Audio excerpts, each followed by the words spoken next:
Ingram Smith, Bud Elliott, back again for another episode of the Nolecast as we make our way through our position preview series. Want to thank our friends for the Table Restaurant Group. Want to remind you that LaborDayTailgate.com is the website to purchase tickets for the LSU FSU tailgate there in Orlando. You can find out additional information about it, but that is the website. And thank you to Matt and his team for making podcasts like these possible. All right, bud, we found a way to basically preview this group in almost every other position preview that we've done, just as a reflection point of our excitement surrounding the wide receiver unit. Let's jump into it, man. This is going to be fun. Florida State has some dynamic pieces, and it added a real dynamic one, too. So let's talk about this group and very much look forward to just talking about what's possible when you've got 2 6'4" plus demons running down the sideline. So, oh, you want to do receivers and tight ends in the same one? We could combine or we could split it out. It's up to you at this point. Graham, I think that the tight ends deserve. I think they need a breakout episode this year. Like I'm finally didn't you do the solo tight end like the 65-second preview last year or whatever? I believe I did. Yeah, and we did the linebacker at the bar and tight end as you took your trash out or something like that. But or some other similar short domestic. We could have done it as a YouTube short. That's right. We could have. Yeah. I might have been cleaning the barbecue grill or the fire pit. All right. Let's do tight ends. Let's give these guys like a solid, like 7 or 8 minute discussion for the position. And then we can, I think I need like a full 25 on just receiver. Cool. All right. So last year, Cam McDonald returned. We weren't sure if he was going to return at one point, and then he decided to return. Here were the stats. He was in on 457 offensive snaps. He ran 202 routes. He was targeted 35 times. He caught 21 of those targets for 312 yards. That's a catch rate of 60%, which was about the lowest on the team for anybody of that kind of volume. Johnny Wilson, a little bit less, but that's not a drop issue necessarily, like relative. We'll discuss that more on the receiver episode. 80% of its targets were labeled as catchable, and he ended up with 8.9 yards per target. Did have 1 touchdown on the season, and here's the problem. He had an 11.4% drop rate, which is basically just inexcusably bad, honestly, for a tight end where your average depth of target is not particularly high. Almost all his snaps came, over 3/4 of his snaps were as an inline tight end. I am not trying to run down Cam McDonald as a player. Cam McDonald's maintaining and remaining on the roster was sort of indicative of where the roster was when he got there and how it evolved over time. And he held on to a starting job. But if you are trying to win the ACC title, if you're trying to go to the playoff, if you're trying to elevate and maybe run good, right? Maybe win a playoff game. Hell, maybe win 2. That would be really, really cool. You're going to need more from your tight end. If you are the best damn blocker in the world, I will probably live with an 11.4% drop rate. We just won't target you that much. I can't really have an 11.4% drop rate from a tight end who nobody would classify as a blocking tight end, right? Like if you're a receiving tight end, I need you to be better at the receiving part of the tight end position. Cam McDonald had a nice career. I assume he got his degree, and that's awesome. I don't know if he's in the NFL or not. I hope he's trying to make a roster. That'd be cool. But I think they've upgraded this position a lot, man, and I am excited to talk about it. It starts with Jaheim Bell. I mean, obviously, Kyle Morlock is a guy that we're going to have time to discuss as well. Bell, a kid that you bring in from South Carolina, just looks like an NFL player going through practice. I mean, that is what it looks like. Now we'll have to see how much that translates to Saturdays or 2 Sundays from now. But damn, dude. Like, so the hotel that I stay at, I wasn't like doing any spying, but they were doing some work on some of the practice fields. Exactly. They're doing some of the work on the practice fields. So they moved them over to the intramural field, and my beloved Indigo there overlooks the practice fields. So I'm not gonna not watch practice, bud. Even if it's just a players walking through or a player led practice rather. First guy to catch your eye, Jaheim Bell. I mean, it's a different looking level of athlete. When again, for the sidewalk fan, for the guy who's just popping back in and maybe not even the level that listens to a podcast like this, can't wait till they try to figure out who the hell this guy is the first play of the LSU game or the first series of the LSU game or whatever. I mean, this is going to be like hey, where did this guy come from? Because he looks like what he looks like. He looks like a guy that's got a chance to play on Sundays for a considerable amount of time if he's got the right approach. And with all due respect to Cam McDonald, that is not a conversation that you've been able to have about the tight end position in a long, long time. Very good athlete. Now, he's a little bit smaller than Cam was in terms of height. I think weight-wise, they're kind of similar. Like not worlds different. Both certainly would be classified as receiving tight ends. Last year, don't worry, you got your jumbo tight end. We're gonna make our way to him too. Oh yeah, very, very impressive in his own right. But yes, no doubt about it. So last year, 30 targets, 25 catches. He lined up all over the field for South Carolina, which I'll get to. South Carolina fans, if you check out their message boards, they think he has bad hands. 6.7% drop rate. That's about half of what you had in Tallahassee last year.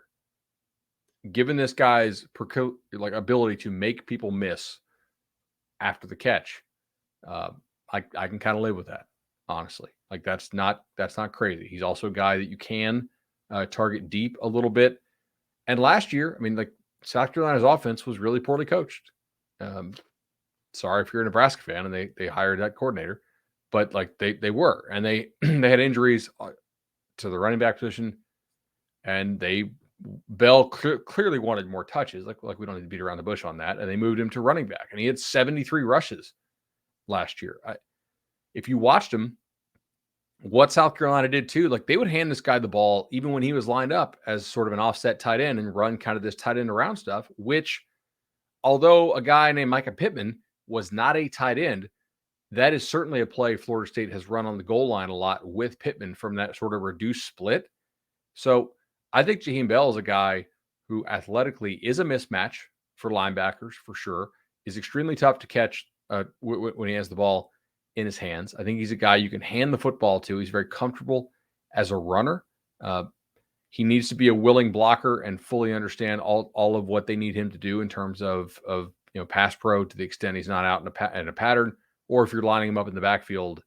Like that's going to be a big part of this too, right? Like Florida State doesn't really use a traditional fullback. They play a lot of 11. They play some 12. I know Lundy can be a fullback on the goal line, and they've shown that in prior years, et cetera. But like, if you're Mike Norvell, you have to be excited about having a piece that you can move all around who you actually want to use and not just sort of a decoy. So having him there, I think is a fairly cool piece for this offense. We've talked all offseason about how it makes a lot of sense for him to fill in that Micah Pittman role some. I also think he's a guy you want to throw the ball on screens, and make a corner tackle Jaheim Bell. So if he's a guy, I don't know, like how many touches do you want him to get this year? Like a maybe 4 to 7 a game. Yeah, I think that's like 50 to 70 touches overall. He's not going to have quite as many touches as he did last year because Florida State is not going to be a running back, right? Yeah, right. Like the people on Twitter were hitting me with the like, look at how many broken tackles this guy said last year. It's like, yeah, that is amazing for a tight end, but I would be curious as to how many he had. And clearly, like, the guy breaks tackles great for a tight end. I do want to know how many of those came when he was handed the ball as a running back, because like his missed tackle numbers are just so much better than any other tight end. Brock Bowers is pretty good too, obviously, but yeah, like, I think this guy is definitely a mismatch, man. And you have some real freaks on the outside, and this is part of a very dangerous skill core for the Noles. Kyle Morlock. Yes, the joke at this point, or the reference, is old, but still, shorter college to Florida State is not a path that you see or hear a whole lot of.